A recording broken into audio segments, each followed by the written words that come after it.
The first episode, I made a statement about my brother. He knocked Monson's tooth out, and that's not really true. I mean, he had a partial, and when you're a kid and you see somebody's tooth, you don't know that it's already out. But they would. My point was that they would fight all the time, 2 or 3 times a week, sometime, and then later on that evening, be drunk or high off pills. So, and the point being that it was just one of the people in the neighborhood that wasn't afraid of Craig. I mean, Craig was the homeboy. We'd even fight amongst ourselves, but I just want to clarify that from yesterday. He didn't knock Craig's tooth out. I truly believe everybody, especially young black men, at some point in their life need their ass whooped. Just to let them know you can't whoop everybody. Preferably by somebody smaller. Bitches too. They need their ass whooped too because they get out of line, but everybody needs that to understand what it's like. Your brother was Avenue? My brother was, Avenue. He was one of the guys that I was mentioning that wasn't muscle bound, that fought, and you can ask Craig, you can ask Donnie Boy, you can ask anybody around. He was one of the people. Raymond couldn't fade him, and Craig really couldn't fade him.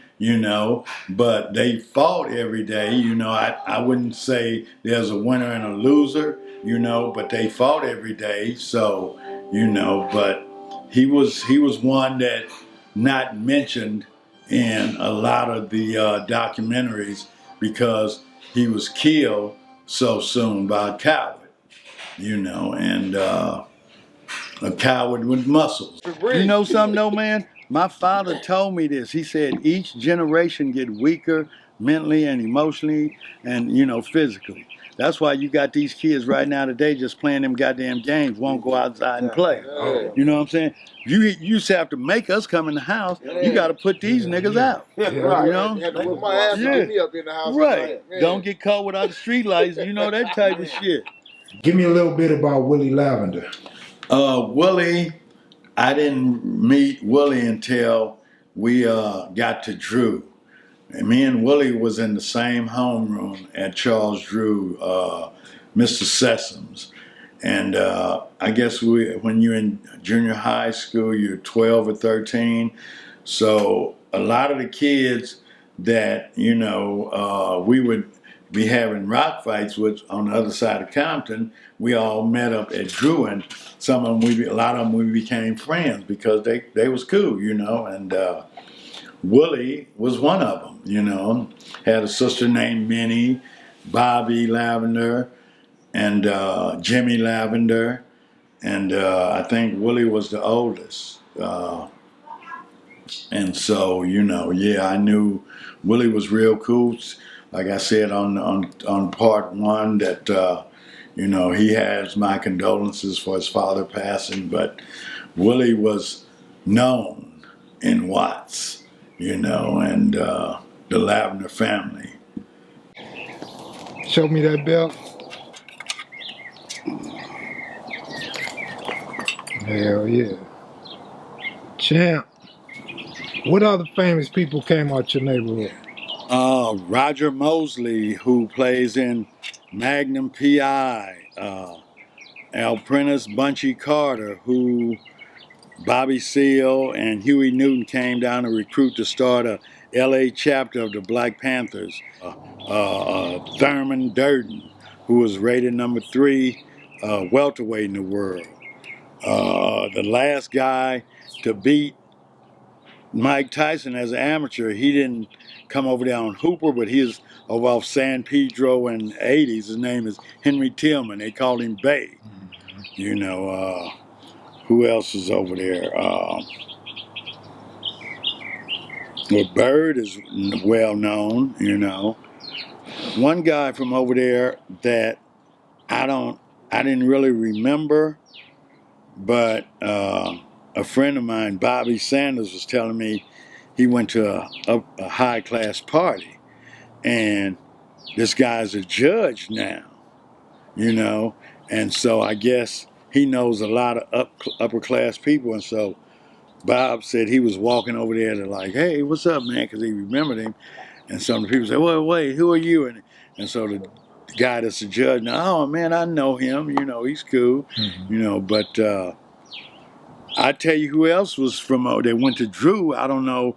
He was from over there. He used to play with the Brothers Johnson, Wayne Bond. He played instrument with the Brothers Johnson. He went to Drew. Brenda Holloway, the singer, she went to Fremont. You know, Patrice Holloway, Patrice Russian went to Locke. Gerald Albright went to Locke. So, you know, all that stuff is over there on the east side. That area give you a lot of character if it don't kill you first. You grew up with the F-13s?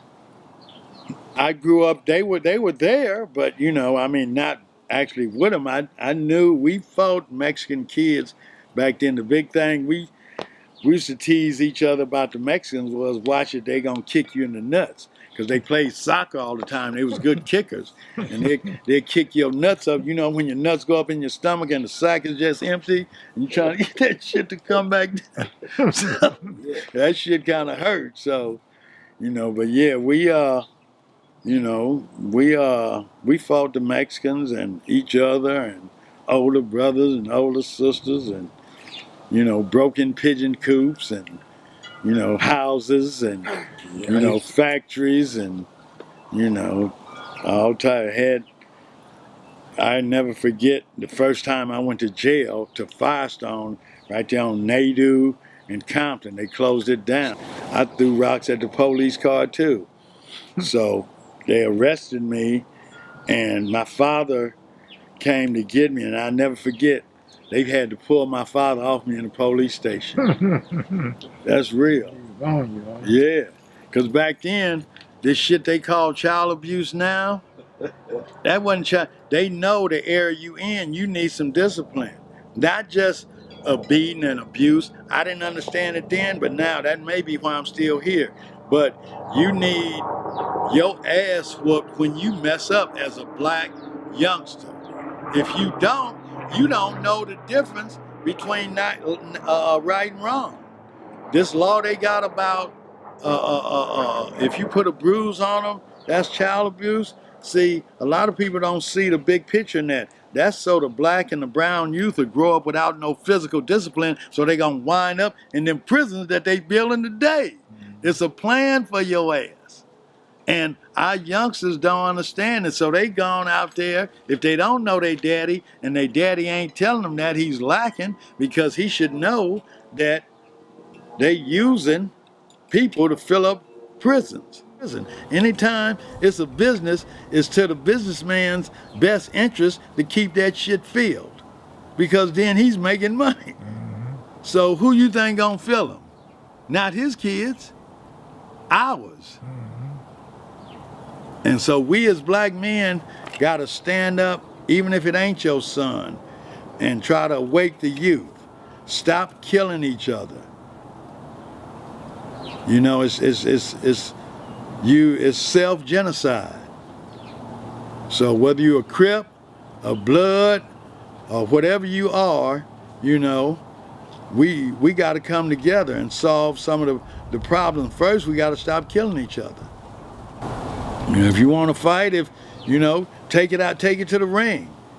Take it to the ring. See how good you are. Since if you like fighting, get paid for it.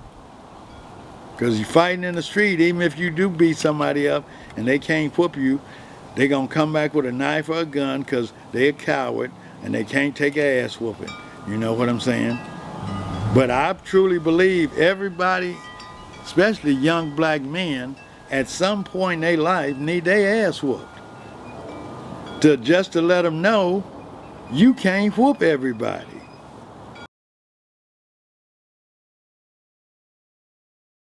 With my money, I needed a sack of weed, and he ran off. And when I caught him, I tried to throw him off a second-story balcony. Me and him was tussling, and he said, "Oh man, I'm gonna pay you your money. I'm gonna pay you." So I said, "Okay, I'm gonna give you 2 weeks." And after 2 weeks, it's on. So 2 weeks passed, I didn't see him. And I was visiting the girl that I'm living with now, right? Because I was still living in LA. And so I saw him and I said, man, you got my money? And he said no, and I stepped to the side and fired. I was going 1-2 him, bang, bang. But when I fired this one, I came from up under, and he was gone. He was on the ground, and I kind of like snapped. So I'm slapping him, hard. And the manager ran down there, come on, man, leave him alone. He's this, he's that, and picked him up, and he lived in an apartment next door. And so the manager's walking home with him, and I'm walking behind him. And so it's in the summertime, so everybody's out by the pool. So his mom and his brother, oh man, what happened? I said, I knocked his ass out because he ran off with my money. And every time you see this motherfucker, if he don't pay me my money, it's on. So his mama said, here, let me pay you. Paid me the money. I go back to the apartment, and Riverside ain't nothing like LA. Woo, woo, woo, woo, woo. They swoop me up, gaffle me up, and try to give me 8 years behind that shit. I negotiated that shit down to 90 days.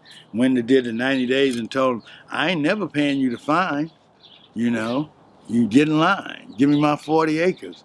So right now, and that was 20 years ago. So what happened when you get out of jail out here, because the police is different out here. They don't fuck with you really, but once they get you on their radar, then they own you. See what I'm saying? And that's what happened with me. They started having probation raids. They found a goddamn knife that I had and wanted to send me to the pen for it, not to the county. You see what I'm saying? Because they put you on like some joint suspension shit, so they don't be playing out here. Yeah, they lock your ass up out here. You see? But what happened for us with me, they want you looking for a job. I went to this little punk ass labor ready, for that daily shit, and they hired me permanent that same day. But I told a white boy, man, I don't work for no goddamn peanuts. I got to bring home $100 a day. I can't fuck with it. And he told me to come there tomorrow, and I've been working, meeting different people since then. That was like 20 years ago in the 90s. Give me your best boxing story or best boxing match. My best boxing match was with the second rematch with Bruce Curry, and it taught me a lot about life too. Never give up, even when everybody else has given up on you. That attitude helped me defeat drugs. Also, that never give up attitude, because when nobody thought I could do it, I kept faith in myself, and never give up on your dreams. So it's something that I did, and 6 months later, after I knocked him out, he won the world title. The world title. I never got the shot after that. See what I'm saying? Then his brother comes out, Donald Curry. He wins the world title. So even though I didn't win the world championship, I could have. My name was mentioned in the same breath with Leonard, Hearns, and all them other all-time greats. And I'm just a regular dude from the east side of South Central. So if I did it, you can do it. Don't sell yourself short with that hood mentality. This is a big world out there. Go out there and make a life for yourself.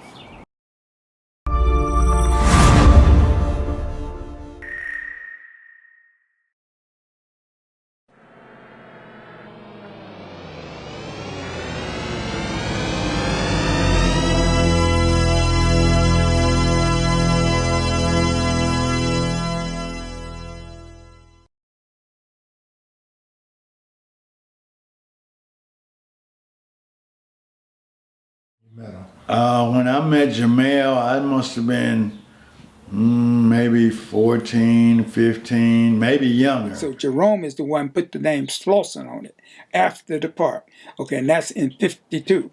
See, but there was Slauson's own Slauson Park in 48.